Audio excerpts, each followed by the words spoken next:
Alberto Vizcarra, Ayesha y el Reino de Cristal.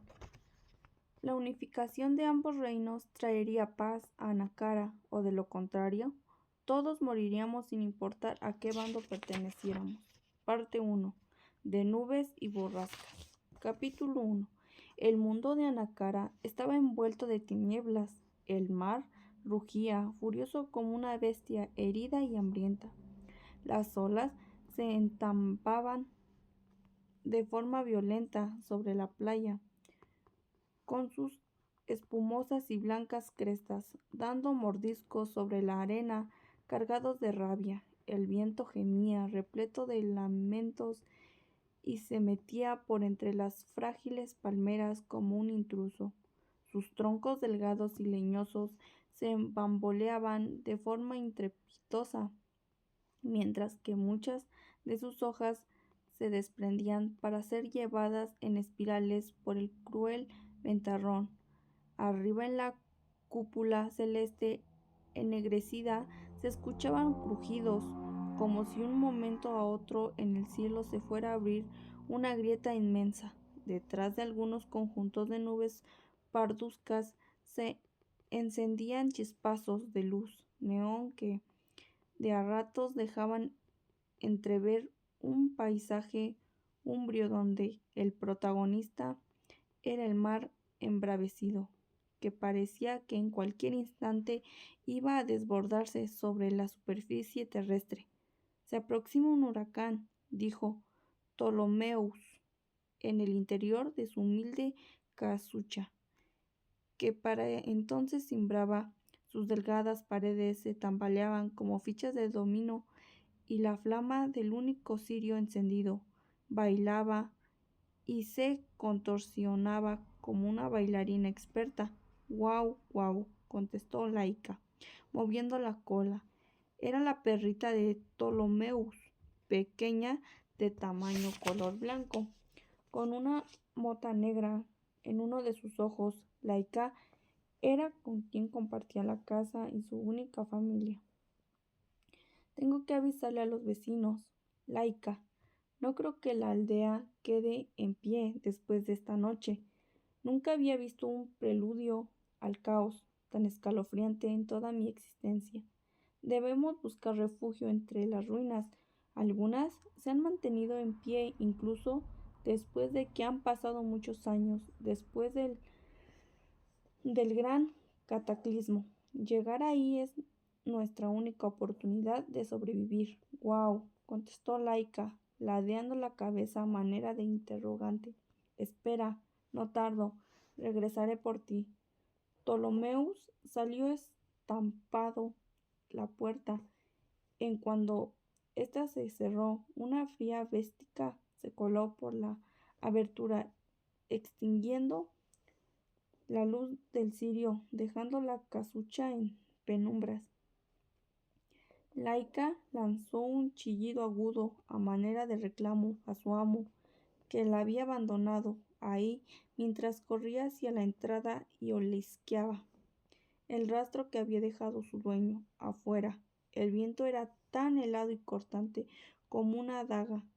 Ptolomeus nunca hubiera creído que en las costas de Humantar pudiera hacer tanto frío. Sentía su rostro y sus brazos congelarse cada que se abría paso por el estrecho sendero, mientras trataba de alertar a todos sus vecinos sobre la catástrofe que se aproximaba.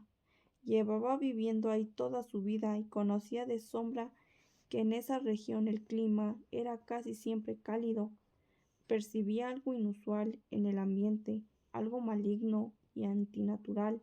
Recordó las historias que narraban sus padres y otros pescadores cuando él era apenas un crío, historias de tiempos oscuros y aciagos, donde todo el mundo en el que ahora vivía, cientos de años atrás, había sido casi destruido. Una gran guerra con armas y artes mágicas que casi exterminó a la población entera y dejó a todo Anacara en ruinas de los escombros de la antigua civilización. Hubo muy pocos sobrevivientes, y la información sobre lo sucedido hacía tanto tiempo atrás era más bien escasa o nula. Pero en eso había sido mucho, pero mucho tiempo atrás. Varios años después, los descendientes de los pocos que sobrevivieron al gran cataclismo habían tenido una vida tranquila. Los mayores peligros y causas de desdicha a la que se había enfrentado Ptolomeus era la miseria y la hambruna que llevaba por un largo periodo azorando a la región, pero el pescador y sus vecinos siempre habían encontrado la manera de seguir subsistiendo, ya fuera con agua y pulpa de coco o comiendo insectos. Cuando la pesca era escasa, cada generación enfrentaba un reto y tiene un enemigo a vencer. El de él había sido la escasez. A las ruinas. Hay que dirigirse a las ruinas, gritaba Ptolomeus, mientras pasaba corriendo por las casas aledañas a la suya. Algunos de sus vecinos se asomaban por los ventanales de sus viviendas con el semblante pálido y la mirada llena de consternación. El viento rugía tan fuerte que a veces al pescador le costaba trabajo escuchar su propia voz. Vio a la familia Varén salir de su casa, abrigados, cargando unas canastas y bolsas de tela, tomando el camino para dirigirse a los vestigios de la civilización antigua y así salvar sus vidas. Tommy, el hijo mayor, iba cargando en su pecho a un cabrito pequeño de color negro y huerza.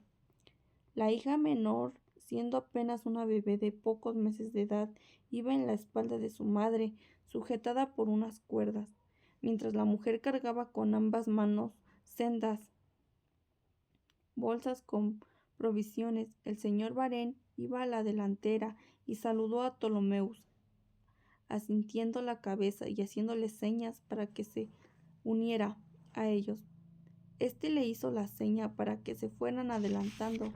Él tenía que alertar a la mayor cantidad de gente posible. Quizás muchos de los habitantes de la aldea se encontraran allí, ya dormidos debido a que eran ya las altas horas de la noche, pero él tenía que asegurarse que la mayor cantidad de gente que se resguardara ante la inminente catástrofe. Algo en el interior del pescador le decía que las cosas no marchaban bien. Un trueno surcó los cielos, estampándose sobre el mar como un latigazo gigante y eléctrico, produciendo un sonido aberrante. Ptolomeus gimió para sí mismo, impactado, y alcanzó a ver que algo extraño estaba ocurriendo abajo en la playa. Se le figuró ver sombras deformes y monstruosas que avanzaban en, en pos de los habitantes de la aldea. Apenas fue un segundo en que los cielos se iluminaron y el pescador dudó de su propia cordura ante tan espantosa visión. Otro trueno cayó y se desvaneció en el horizonte, y el mundo volvió a sumergirse en tinieblas. Sin embargo, el atisbo de duda surgió en el corazón de Ptolomeus. ¿Aquello que vivió en la playa fue real o tan solo fue un producto de su imaginación? Atormentada ante las desesperantes situaciones en las que se encontraba inmerso, dudó si en continuar por la aldea alertando a sus vecinos o dirigirse hacia donde había tenido aquella posible alucinación. La razón le dictaba que continuara con su labor, pero algo en su interior lo invitó a que hiciera lo contrario, aunque fuera lo más ilógico. A pesar de solo ser un humilde pescador, Ptolomeus siempre había sido un romántico empedernido y poseedor de su espíritu aventurero. En las escasas oportunidades que había tenido de mostrar su valentía a lo largo de sus 40 años de existencia, así que, contra todo juicio y lo que le dictaba la razón, Ptolomeus siguió el sendero que lo llevaría a las orillas de la playa. La visibilidad era casi nula. El rugido de las olas entampándose contra la arena resultaba aterrador y orientaba al hombre cansado pero en estado de alerta a donde una extraña fuerza lo llamaba. Los guijarros que inundaban el camino hacia la orilla, se incrustaban en las plantas de los pies del pescador mientras éste notaba que la marea estaba muy alta y la arena que cubría la superficie estaba mojada y dura, lo cual hizo su descenso hacia la orilla mucho más fácil. A pesar de que el viento soplaba en su contra, se tapó los ojos para que la arena no se le metiera en ellos. En esos momentos se preguntó ¿por qué había decidido tomar ese camino? ¿Qué lo había impulsado a llegar ahí? Contrario a lo que dictaba la razón, la temperatura descendía cada instante, mientras que unas diminutas gotas de la lluvia habían empezado a caer. Algunas lucecitas titilaban en el interior de algunas casas de la aldea, que ahora se encontraban a sus espaldas.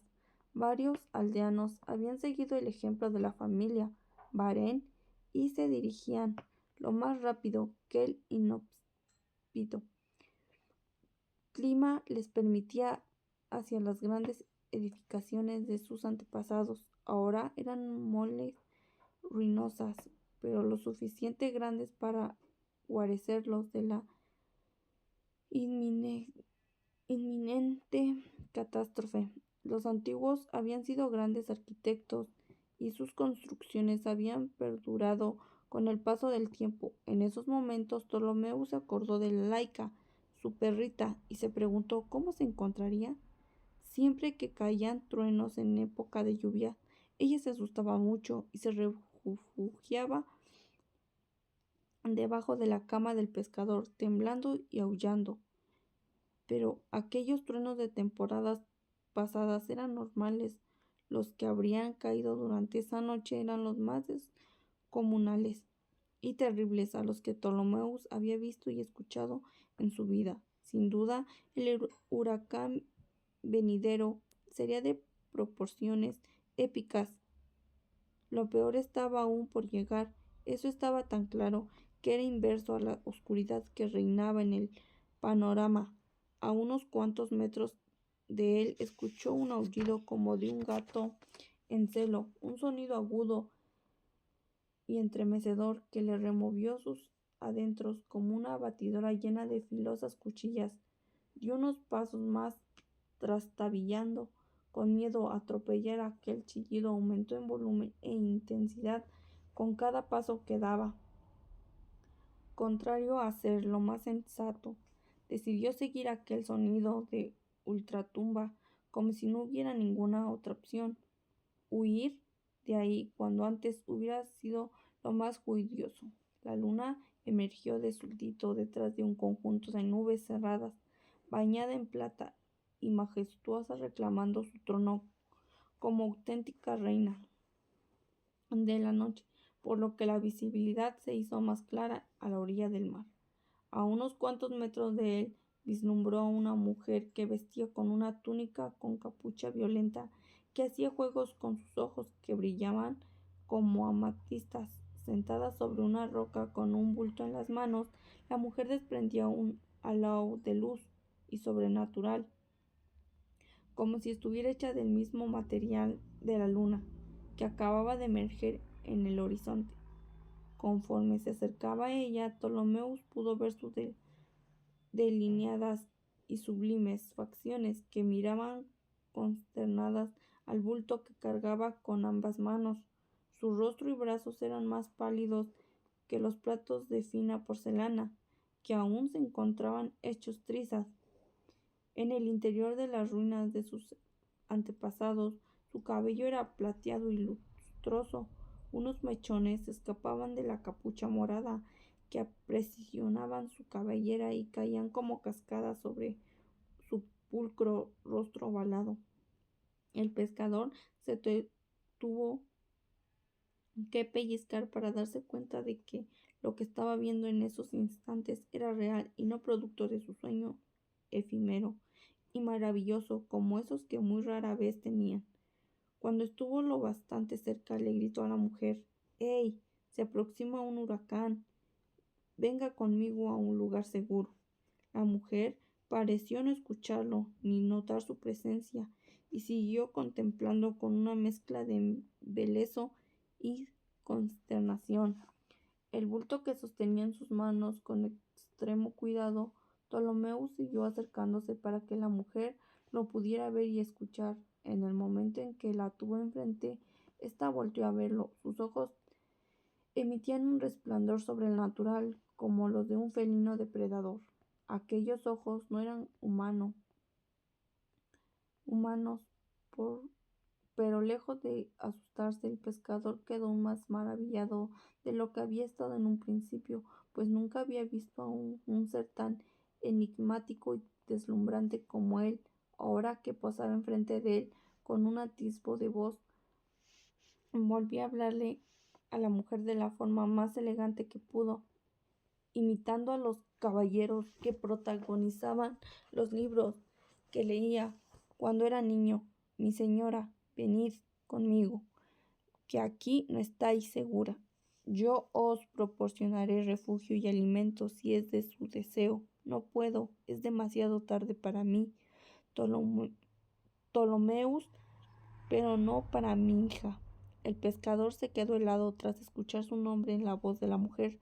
Sonaba tan dulce y melancólica como una melodía interpretada por un arpa. El pescador vio que lo que la mujer sostenía entre sus brazos por fervor era un bebé recién nacido. Tenía las mejillas sonrojadas y prominentes y el mismo color de piel tan claro como el de su madre. Se encontraba llorando, y eso había sido lo que el pescador había escuchado en un principio. Su llanto no era el de un bebé normal, sonaba de alguna manera siniestro, como si no perteneciera a este mundo.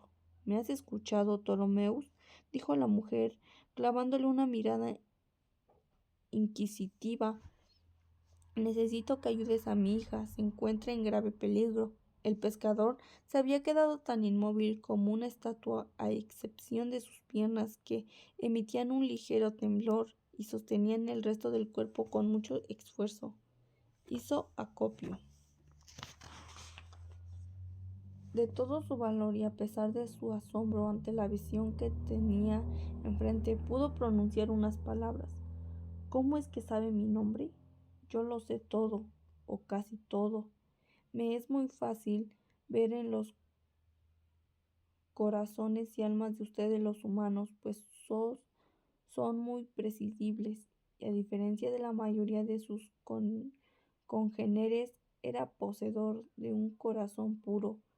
Es por eso que te encomiendo a lo que más he amado durante mi larga existencia. Ella es Ayesha, mi única hija y heredera. La bebé continuaba llorando, parecía inconsolable, como si pudiera percibir lo que estaba a punto de ocurrir. Ptolomeo se preguntó cómo alguien tan pequeño era capaz de producir sonidos tan potentes y por tanto tiempo sin cansarse. ¿Pero qué se supone que debo de hacer con ella?, preguntó el pescador. Cuídala, críala, como si fuera tuya. Incúlcale el valor de lo que es ser humano debería de ser, lleno de compasión, empatía y amor por lo que brota de la tierra y el mar. Pero no sé cómo criar y educar a una criatura. Yo no tengo a nadie, nunca he tenido un hijo y estoy solo, siempre he estado solo, exclamó Ptolomeus con un dejo de tristeza. Lo sé, y eso te hace el candidato ideal. Es mucha la luz y la oscuridad que se esconde en mi hija, debido a su linaje por el lado paterno y el mío. Cuando tenga la edad apropiada, descubrirá quién es y su verdadero potencial. Hasta entonces, debe pasar sus primeros años aquí, oculta como un mortal más. Pero, ¿quién es ella? ¿Quién es usted? Aparte de ser madre de la criatura, por supuesto, ¿por qué no se la lleva consigo? Después de todo, ¿quién mejor para educarla? A estas alturas, mientras menos sepas de mí y de la naturaleza de mi hija, será mejor para ti. Si algún día te preguntan por la verdad, no tendrás que mentir. En cuanto a mí, me temo que es demasiado tarde. Mi única prioridad es salvaguardar el destino de Ayesha. La mujer le extendió con ambos brazos al bebé Ptolomeus. Este se acercó y la tomó con sumo cuidado en los brazos del pescador de la niña. Dejó de llorar, emitió unos cuantos balbuceos, embozó una ligera sonrisa y miró al pescador con sus inmensos ojos violetas e inofensivos. Ptolomeo la contempló, maravillado. Fue así como la semilla del amor más sublime se plantó en su interior aquella noche. ¿Ves?, dijo la mujer. Ayesha se siente cómoda en tu compañía. No me he equivocado al escogerte a ti.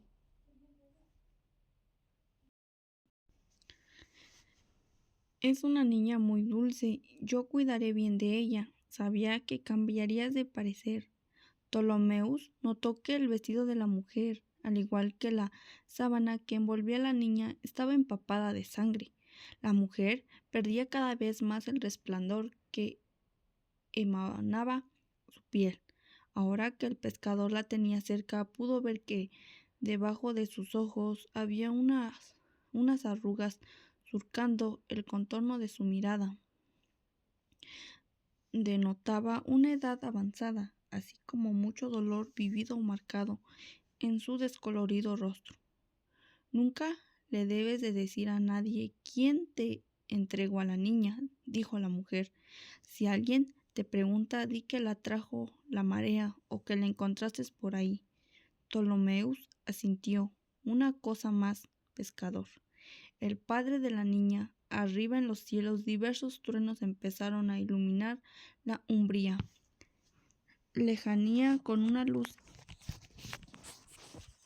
intermitente y antinatural por entre las nubes. Se materializaron extraños seres que a la distancia parecían aves gigantes que desvenían una estela de humo por donde pasaban y descendían en picada a una velocidad trepidante en dirección a donde Ptolomeus estaba con la mujer y la bebé. La lluvia arreció, así como los sonidos de rayos que infestaban la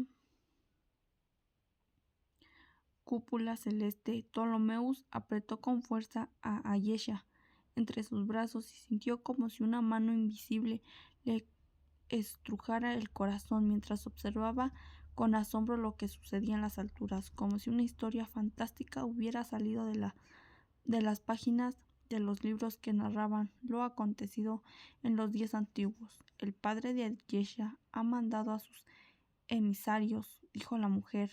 Vete ahora, mientras todavía hay tiempo. Yo me ocuparé de ellos. No puedo abandonarla, dijo el pescador. ¿Qué será de usted? Déjenme ayudarla. No seas iluso.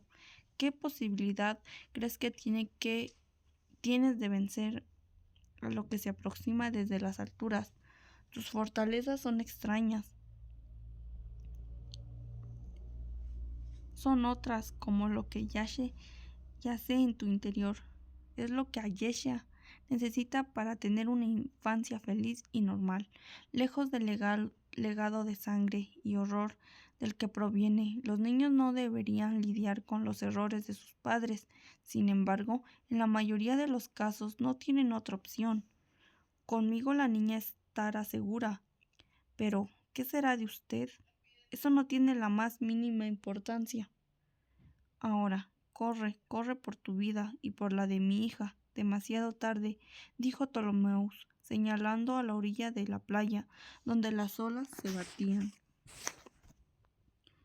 Del cielo descendieron 3 jinetes montados sobre unas bestias feroces y aladas. Parecían aves, pero tenían el cuerpo cubierto de pelo, salvo sus fuertes patas escamosas, como de gallina. Sus ojos eran amarillos, sin iris, y amenaban un resplandor malsano. Tenían alas largas y membranosas, como de murciélago, y de la cabeza nacían 3 protuberancias que parecían cuernos. El olor que despedían las criaturas sobre las que iban montados los jinetes era nauseabundo, como de despojos descomponiéndose al calor del sol. Después de varios días, los jinetes llevaban armaduras completas, metálicas de color rojo, con vivos amarillos. Los yelmos que cubrían sus anchos pechos tenían incrustados símbolos extraños como si fueran parte de una escritura siniestra y arcana. Los cascos alargados que cubrían sus rostros resultaban grotescos, pues tenían forma de bestias con ojos resplandecientes y ningún oficio para respirar o hablar. Además, tenían 2 cuernos sobre sus cabezas y estaban armados con espadas curvas y anchas grandes que colgaban de sus espaldas. Su sola presencia resultaba intimidatoria. Era una imagen salida de una terrible pesadilla. Los 3 jinetes desmontaron de sus sillas, desfundaron sus espadas y curvas, que se aproximaron de forma parsimoniosa hacia donde estaban Ptolomeus, Ayesha y su madre. Eran muy altos, musculosos y anchos de espalda. Sus ojos resplandecían con un fulgor ambarino y aterrador. Eran los emisarios de la muerte, puesto que ninguna vida natural amenazaba de ellos. Con cada paso que daban, la temperatura descendía de forma abrupta, y todo lo vio desde el ambiente. Parecía acercarse como si de alguna manera esas criaturas succionaran la energía vital de todo lo que estaba a su alrededor. El jinete que estaba en el medio era el más alto e imponente de los 3. Con una voz cavernosa se dirigió a la madre de Ayesha, señalándola con la espada en tono amenazador. «Sabes que a lo que hemos venido, entréganos a la niña, y te daremos una muerte rápida e indolora». «Jamás», contestó la mujer, «no someteré a mi hija a las garras de su padre y a todos los horrores que ha creado. Los únicos que morirían hoy aquí son ustedes. Mi hija crecerá entre los humanos. Solo así quizás tenga una oportunidad de escapar al destino que le espera. Humanos, no me hagas reír», espetó al líder de los jinetes. «Si el rey se enterara de lo que planeas, no tendrías una muerte tan benévola como la que nosotros te estamos ofreciendo. Desatarías toda su ira. La idea de que su única hija se críe entre los humanos le resultaría abominable. Hay esperanzas en los humanos, a pesar de sus defectos, lo admito, pero tienen la capacidad de redimirse. Existe aún esperanza dentro de ellos, potencial de amar y sueños por cumplir. No me habléis de los sueños que tienen los humanos, puesto que a pesar de que se les ha brindado grandes dones, sus vidas efímeras vienen acompañadas de muchas desgracias. No me habléis de lo finito de su vulgar existencia. Ensimismados en ellos, no ven los prodigios que ocurren día a día. Se han olvidado de nosotros, de que existimos. Si nos han olvidado a nuestra culpa, tan solo observar lo que han quedado del mundo que alguna vez fue. Presta atención a ese patético ser que está contigo, un ejemplo perfecto de la desgracia que conlleva la imperfección de ser un mortal. Este mortal tiene una fuerza muy superior a la de ustedes 3 juntos. Es mucho más fuerte de lo que incluso él mismo cree. Hablas mucho considerando lo poco que te queda de vida», dijo el líder de forma fría. Los 3 jinetes se movieron cual saetas llenas de furia, creando un perímetro alrededor de la mujer, y se prepararon para atestar sus armas contra ella. «Ptolomeus», gritó la mujer, «retrocede. Yo me encargo de esto. Ya sabes cuál es tu misión». El pescador retrocedió, sosteniendo a Ayesha con fuerza en los brazos y tratando de creer que todo lo que está pasando era real y no producto de su imaginación. Lo que sucedió a continuación quedaría grabado en la memoria del pescador hasta el último día de su existencia. Había leído sobre los días antiguos y el uso de la magia, pero nunca nada como que lo que experimentó en esos momentos. La madre de Ayesha extendió los brazos y abrió las palmas de sus manos, como succionara la humedad que había en el ambiente, y millones de partículas acudieran a su llamado. En cuestión de segundos se crearon unos bloques de hielo en forma de lanzas, cortas en cada una de sus manos. La mujer le lanzó a una velocidad frenética uno de los proyectiles al jinete, que se iba acercando por el flanco derecho, y ésta se enterró y atravesó en el pecho de la criatura, que se tambaleó y cayó de bruces. Pero aquello que había tocado la arena ya era solo un cadáver que se transformó en pequeños témpanos azulados. Instantes después, los dos jinetes restantes trastabillaron, dudando sin continuar el ataque.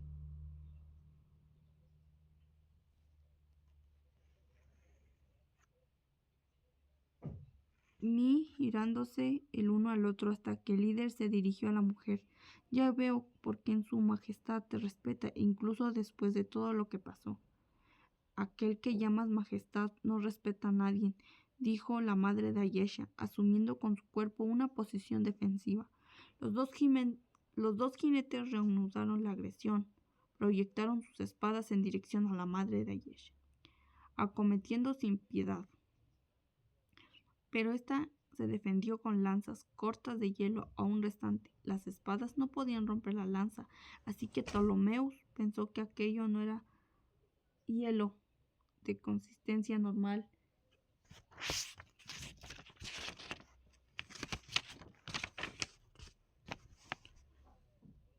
Vida había tenido tanto frío mientras trataba de dirigir lo que estaba pasando. El ataque sobre la mujer continuaba. Chispazos de luz azulada se producían cada que las espadas curvas de los jinetes chocaban contra la lanza helada. La mujer invocó una vez más a la humedad que circundaba en el ambiente con sus manos y creó una pequeña estrella que lanzó con furia a uno de los atacantes y se incrustó en su cuello. Borbotones de sangre, morada y viscosa, emanaron del jinete al mismo tiempo que se desplomaba y se volvía trozos de granizo al tocar la superficie. El líder siguió atacando, no cegado en su esfuerzo.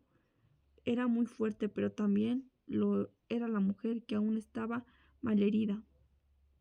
Luchaba con toda su ira e instinto de supervivencia, protegiendo a su hija.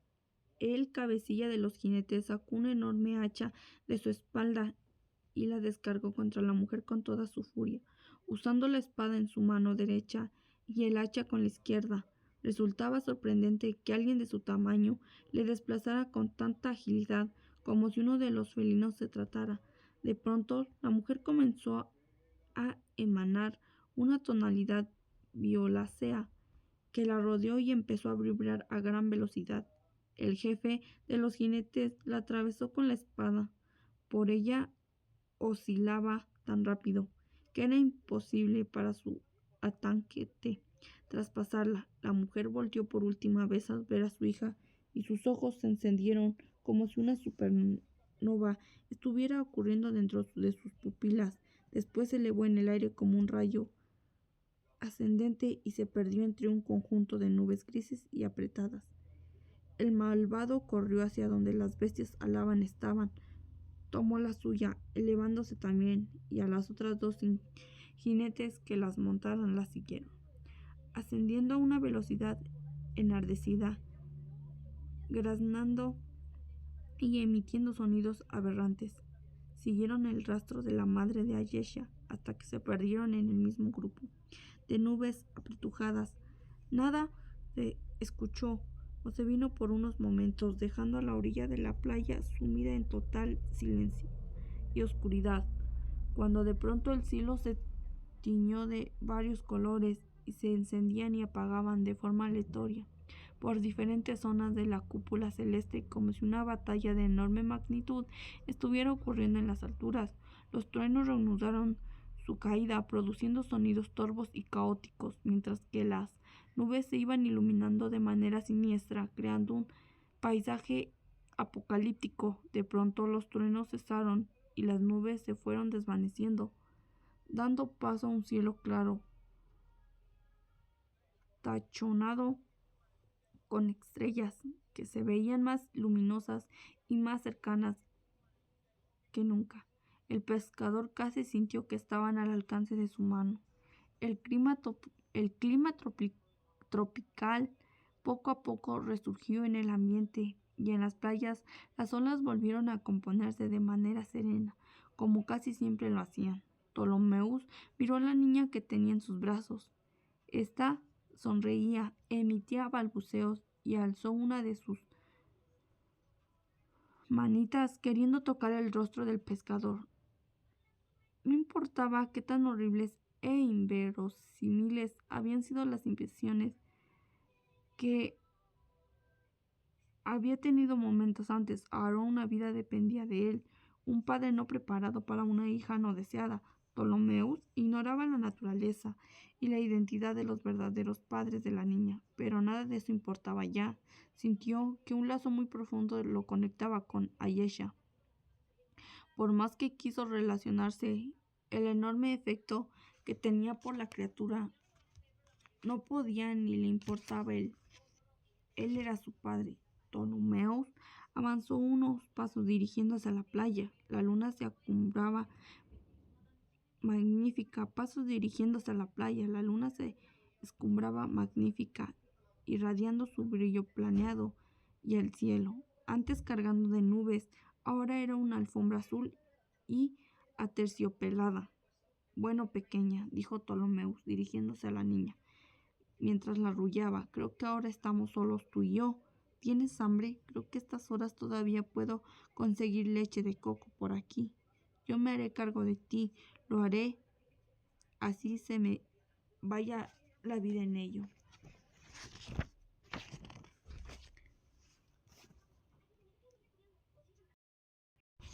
Capítulo 2.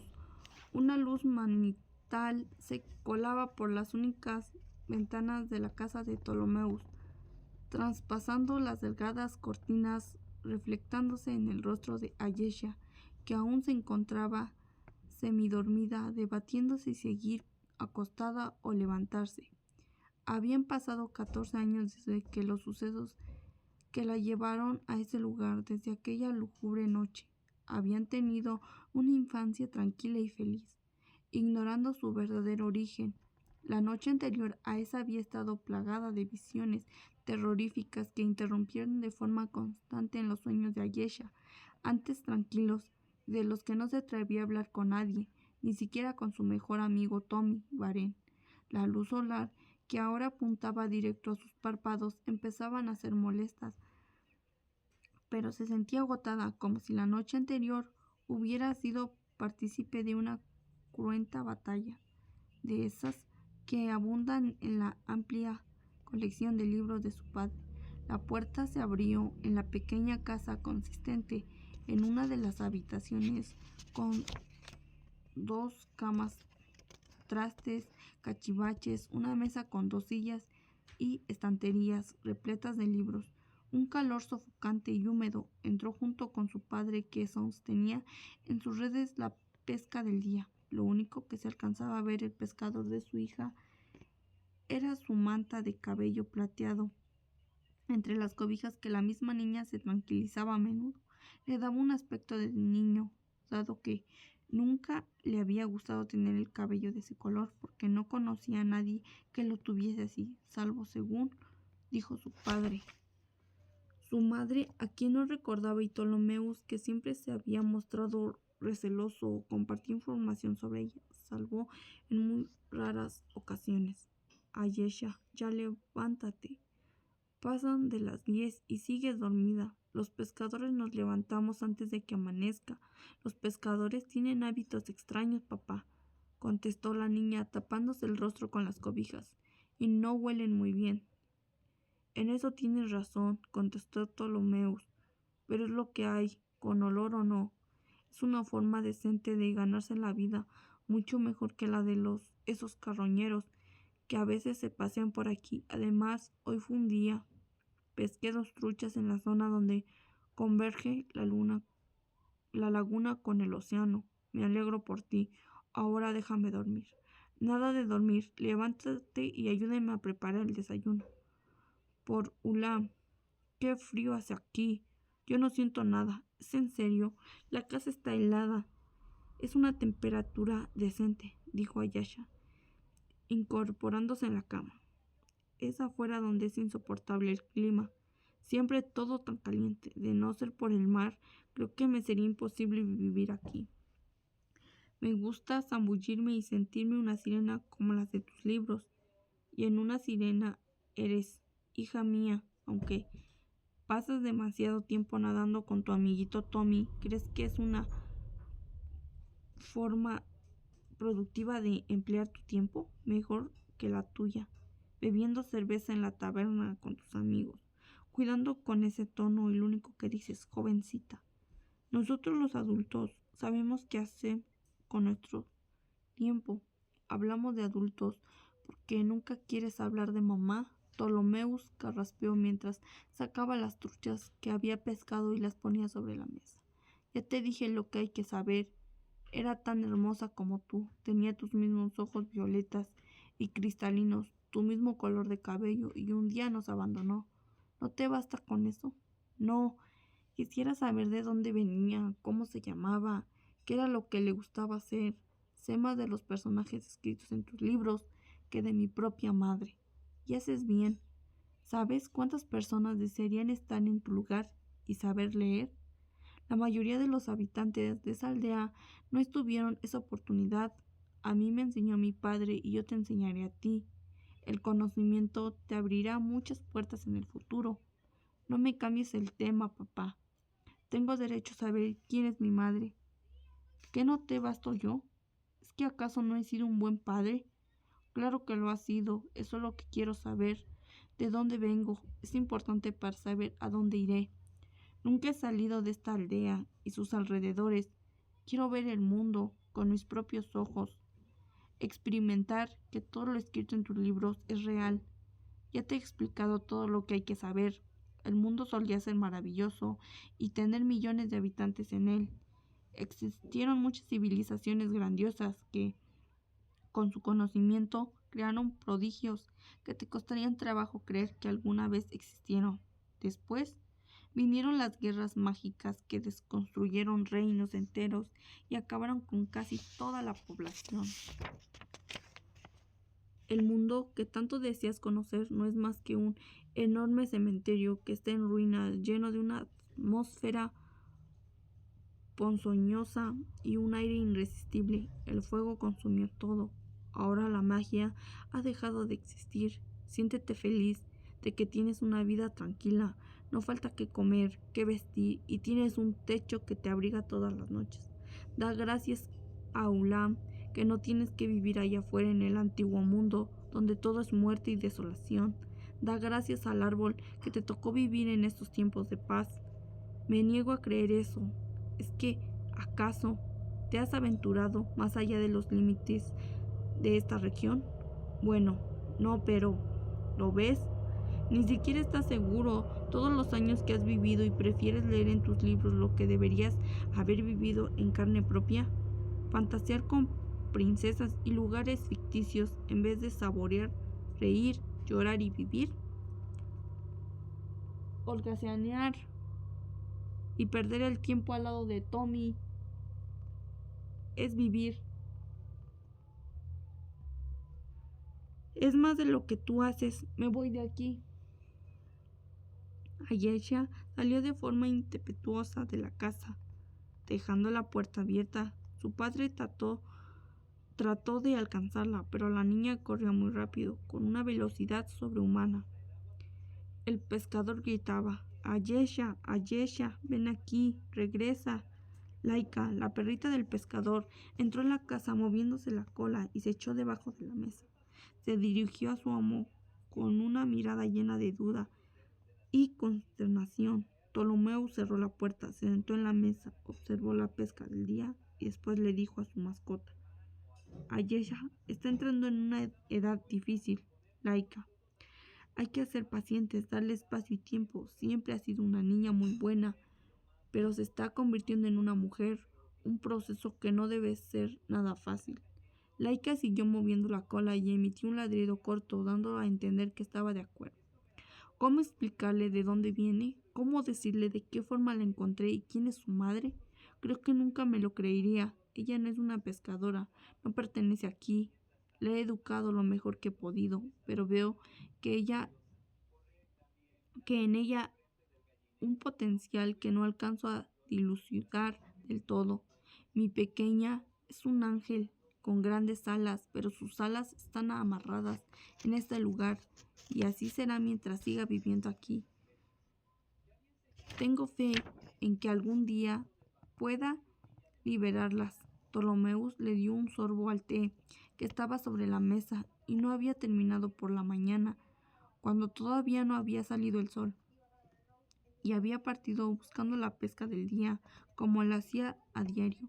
El té, además de su sabor dulce, gracias a la miel producida por las abejas, se sentía demasiado frío el contacto con el paladar, lo cual lo reconfortó, puesto que en la intemperie hacía muchísimo calor como era habitual.